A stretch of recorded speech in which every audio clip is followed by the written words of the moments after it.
هو إحنا ليه بقينا بنغضب بسرعة أوي، بنتضايق من أقل حاجة، ممكن بسهولة جدًا حد يستفزنا ويغيظنا وينرفزنا، لإن إحنا بقينا عاملين كده زي البالونة الكبيرة اللي مليانة ومعبية على الآخر، فمع أي موقف خارجي بيحصل بنفرقع، وبعدين نرجع نندم، وبعدين نرجع نقول يا ريتني كنت عملت كذا، طب أنا ليه ما عملتش كذا، وهكذا. لو أنتم ماشيين في الدايرة دي زي ما كنت ماشية فيها زمان، أنا جاية أقول لكم إن المشكلة كانت إن إحنا أصلًا مش عارفين نفسنا كويس، فبالتالي إحنا مش عارفين إحنا مليانين إيه، معبيين إيه، فطبيعي مع أي حاجة بتيجي زيادة بنفرقع على طول، لإن إحنا already أصلًا مليانين على الآخر، وحتى مش عارفين مليانين إيه عشان نفضّي. طب الحل نعمل إيه؟ نعرف نفسنا أكتر، طب أعرف نفسي، بادوّر والله، باحاول.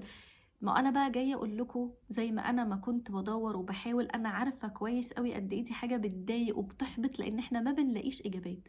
بنحاول ندوّر على نفسنا ونلاقي نفسنا ونعرف نفسنا زي الكلام الحلو اللي بيتقال ده، بس ما بالاقيش إجابة. باجرّب حاجة شهر، شهرين وبعدين أرجع تاني زي ما كنت، أجرّب حاجة أسبوع وأرجع تاني زي ما كنت، والغضب ما زال لسه مستمر معايا. طب هو فين المشكلة؟ فين المشكلة؟ نعمل إيه؟ نروح فين؟ قبل ما أقول لكم على الحل اللي أنا قعدت حوالي سنين عشان أوصل له، خلّيني الأول أقول لكم أنا مين. أنا اسمي هاجر، زوجة وعندي ولد وعندي بنت، و بدأت الموضوع إن أنا ألاقي إجابة للسؤال ده إن أنا قعدت أقرا كتير أوي، أوي، أوي.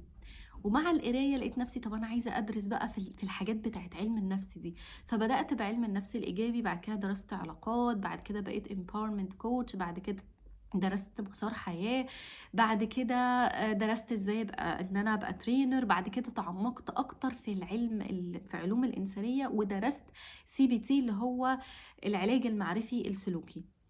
مع كل الدراسات اللي أنا عملتها دي قعدت حوالي كذا سنة، توصلت لحاجة أو في كان حاجة جوايا كده عمالة تكبر تكبر تكبر، وبعدين لحد ما بقت واضحة وباينة قدامي قوي. اللي هي إيه؟ اللي هي قوة الحوار الداخلي بينك وبين نفسك. لما تكلم نفسك تتكلم معاها إزاي؟ والله العظيم يا جماعة ده هو الباب اللي هتفتح بيه وتعرف نفسك. لأن تخيل كده لو انت ضاع منك حاجة في البيت بتاعك هنا، أنا مثلا قاعدة في بيتي وضاع مني المفتاح، وبعدين رحت قايمة بسرعة أدور عليه عند شقة الجيران، وعمالة أدور ومش لاقياه، ولو مهما بذلت من الساعات ومن المجهود ومن الطاقة أنا عمري ما هلاقيه. ليه؟ حتى لو البيت بتاعهم كان متروق ومتنضف ومتظبط وفيه كل حاجة حلوة، أنا عمري ما هلاقيه لأن هو ما ضاعش هناك، هو ضاع هنا. فبالمنطقي كده وبالبديهي أنا لما أجي أدور على المفتاح هدور عليه فين؟ هدور عليه عندي في بيتي. ده بالظبط معرفتك بنفسك. انت لو نفسك عايز توصل لها وعايز تعرفها، مش طبيعي ان انت تدور عليها بره. هي دي بقى كانت اكبر مشكلة انا وقعت فيها، ان انا دايما كنت بدور على نفسي بره، بدور على نفسي في حاجات تاني كتير قوي حوالينا، انتوا عارفين كويس، انتوا اكيد دورتوا قبلي، وما بلاقيش حل وما بلاقيش اجابة. ليه؟ لان الجواب ما كانش بره، الاجابة كانت دايما جوايا، بس انا ما كنتش عارفة وما كنتش شايفاها وما كنتش عارفة الاقيها ازاي. حلو قوي الكلام ده. نوصل بقى لإيه؟ طب نلاقي برضو الإجابة إزاي؟ يعني إزاي ألاقي إن أنا أعرف نفسي من خلال حواري الداخلي؟ هقولكم على 3 حاجات ممكن نعملها، وبعدين بقى في فيديوز تانية هنتعمق في حاجات كتير أكتر لإدارة الحوار الداخلي، لأن هو ده المجال اللي أنا اخترت إن أنا أتخصص فيه، إن أنا أتخصص في حاجة اسمها إدارة الحوار الداخلي. تقريبا ما فيش حد يعني، أو أنا ما شفتش حد متخصص في الحتة دي وبس، إدارة الحوار الداخلي وبس. لأن أنا من وجهة نظري شايفة إن هو ده الباب بتاع راحتك، راحتك النفسية. لأن أنا هقول لكم على حاجة، المشاكل موجودة، ولو حد قال أنا حياتي ما فيهاش مشاكل أو ما فيهاش تحديات يبقى مش طبيعي، ما حدش ما عندوش تحديات، كلنا عندنا تحديات.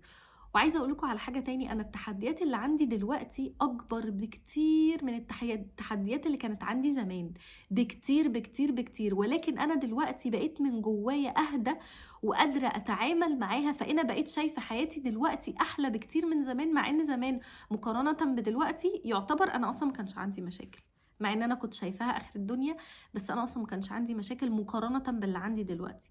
اللي اتغير هنا إيه؟ اللي اتغير هنا أنا اللي اتغيرت. إذا لما إحنا نتغير، لما إحنا نبقى متصالحين مع نفسنا من جوه. من جوه مفيش دوشة، مفيش لخبطة، مفيش زحمة. لو مهما كانت الزحمة حوالينا عمرها ما هتوصل جوه، لان احنا عارفين قوي نروق ونظبط ونرتب جوه. فلما جوه يبقى متروق، اي حاجة تيجي من بره هتبان، هعرف اشوفها وهعرف اتعامل معاها، ومش هسمح لأي حاجة تدخل، وحاجات تاني كتير قوي. جوه ده نعتبره كأنه مملكة، كأنه هو ده المكان اللي أنا بحكم منه عالمي الخارجي. فلو هو قوي ومتين وباين وواضح وعارف أتواصل معاه كويس، أكيد مهما كانت مشاكلي الخارجية هعرف أتعامل معاه. حتى لو اتهزيت شوية هعرف أرجع تاني وأبقى أحسن من الأول. خليني أقول لكم على ال3 خطوات بقى. أول حاجة هي إن أنا يبقى عندي فن إدارة الحوار الداخلي. يعني إيه فن إدارة الحوار الداخلي؟ أتكلم مع نفسي، أسمع نفسي. إحنا بقينا الحياة بقت إيه، دوشة وزحمة قوي من بره، ومعاها بتزيد الدوشة والزحمة من جوه، وإحنا ما بنسمعش جوه خالص. نقعد بقى نقلب على الموبايل، نقعد نتفرج على التلفزيون، نقعد نضيع في وقتنا.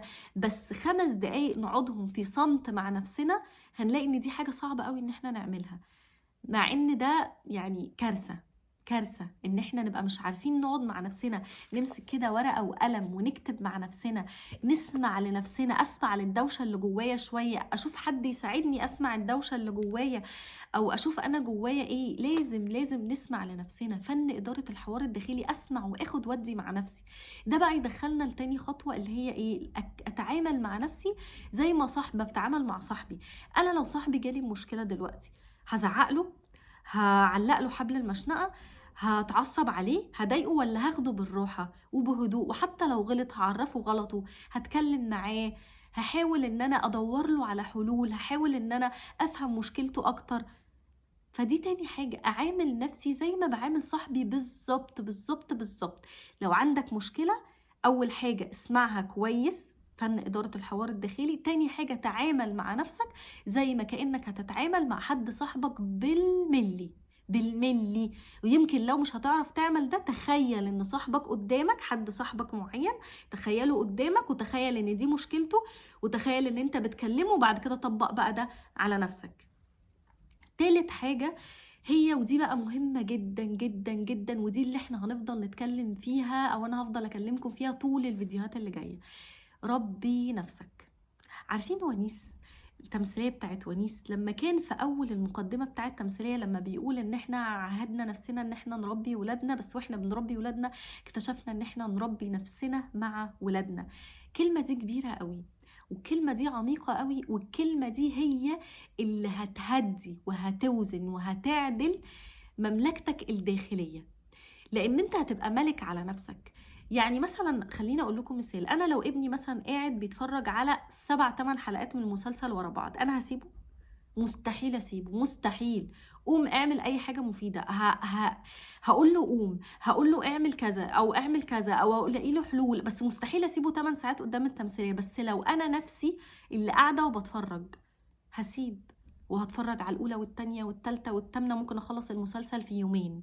ليه؟ لان انا ما كنتش رقيبه على نفسي، وارجع بقى الوم نفسي وارجع اندم، وممكن ساعات ما اندمش عادي، اقول عادي انا اتفرجت على المسلسل وخلاص، ودي مشكله اكبر كمان. يعني اللي بيندم ده احسن من اللي ما بيندمش خالص، ولكن برضو مشكله.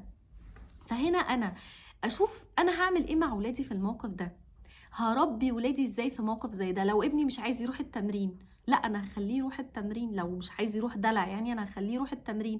اللي هعمله مع ولادي اعمله مع نفسي. لما اشد على ولادي في حاجه، اشد على نفسي في الحاجه دي، ما انا بربي نفسي انا كمان. ما انا ما ينفعش انا ابقى عايز ولادي يبقوا احسن حاجه، واربي ولادي واخليهم يتمرنوا وياكلوا اكل حلو وما يقعدوش على سكرين تايم كتير، واعمل انا عكس الحاجات دي بالظبط. وبعدين ارجع اقول انا متضايقه، انا مخنوقه، انا جوايا دوشه كتير، او مع اي مشكله، مع اي انفعال يحصل، هوب الاقي فرقعت على طول وبسرعه. ليه بفرقع بسرعه؟ لان انا اوريدي مليانه من جوه. فالحل ان احنا 3 حاجات قلتها، ان انا اول حاجه خالص ان انا ادور جوه، ما ادورش بره خالص على الحل. بلاش ان انا تبقى مفتاح ضايع مني في شقتي واروح ادور عليه في شقه الجيران. ال3 حاجات اللي هاعملها، أول حاجة أدير حواري الداخلي، أسمع لنفسي، أسمع لنفسي، أسمع لنفسي. تاني حاجة إن أنا أعامل نفسي كأني باعامل صاحبي، حد صاحبي وقريب مني جدًا، أطبطب عليه، أبقى حنين لمّا باسمعه، أحتوي المشاكل بتاعته. تالت حاجة أربي نفسي، أشوف أنا كنت هاعمل إيه مع ولادي في موقف زي ده، أو إيه الصح في الموقف ده وأعمله. مثلًا لو أنا عايزة آكل مثلًا كلت مكرونة بشاميل ومحشي وبعدين عايزة آكل حاجة حلوة كذا، كذا، كذا، كذا، لأ، ما أنا لو حد قدامي باحبه مش هاخليه يعمل ده، هاقول له لأ كفاية كده، أنت بتأذي نفسك، أنت بتضر نفسك. فمحتاجين إن إحنا في بعض الأوقات نشد على نفسنا ونربيها، في بعض الأوقات نرخي، زي التربية بالضبط، إن هو أبقى ساعات kind وأبقى ساعات firm مع نفسي. أتمنى أكون فدتكم في الفيديو ده، وأتمنى أكون جاوبت على جزء من إجابة السؤال، إن أنت تعرف نفسك، إن أنت تدوّر من جوّه، وال3 حاجات اللي أنا قُلتهم. يا ريت لو تطبّقوا الحاجات دي في حياتكم حتى لو لمدة أسبوع، وقولوا لي إيه كانت النتيجة. وصدقوني والله عن تجربة، سيبكم بقى من الشهادات ومن الحاجات دي، والله العظيم عن تجربة مع نفسي، إن أنا فعلًا لو مهما كانت الدوشة الخارجية حواليّا، والله لو أنا جوايا هادي وما فيش دوشة، هتعرف حتى تسمع الدوشة الخارجية وتفضّيها واحدة، واحدة، وكأنها سلك ملعبك كده، وأنت قاعد رايق وبتفُك واحدة، واحدة في السلك ده، اللي هي لمشاكلك اللي أصلًا مش هتخلص، هتفضل موجودة، لإن دي الحياة، ولقد خلقنا الإنسان في كبد. فإحنا مهمتنا بقى إن إحنا نعمل إيه، إن إحنا نعرف نتعامل مع الكبد ده، نعرف نتعامل مع المشاكل دي إزاي، بإن إحنا نكون هاديين وراسيين من جوّه، وإن شاء الله هنقدر نوصل لده لو إحنا عملنا الحاجات دي. وعد مني بإذن الله هتوصلوا للهدوء والسلام الداخلي. وإن شاء الله أتمنى يكون الفيديو ده نفعكم زي ما قلت لكم في الأول، وأشوفكم على خير في فيديو جاي. هنتكلم، كل المحتوى اللي أنا هقدمه هيبقى ليه علاقة بعلاقتك بنفسك والحوار الداخلي بينك وبين نفسك. فياريت لو انتوا لسه مش عاملين لي فولو أو سبسكرايب، ياريت لو تعملوا كده. وإن شاء الله أتمنى إن الفيديوز الجاية يكون فيها نفع أكتر ليكم، وأشوفكم على خير. باي باي.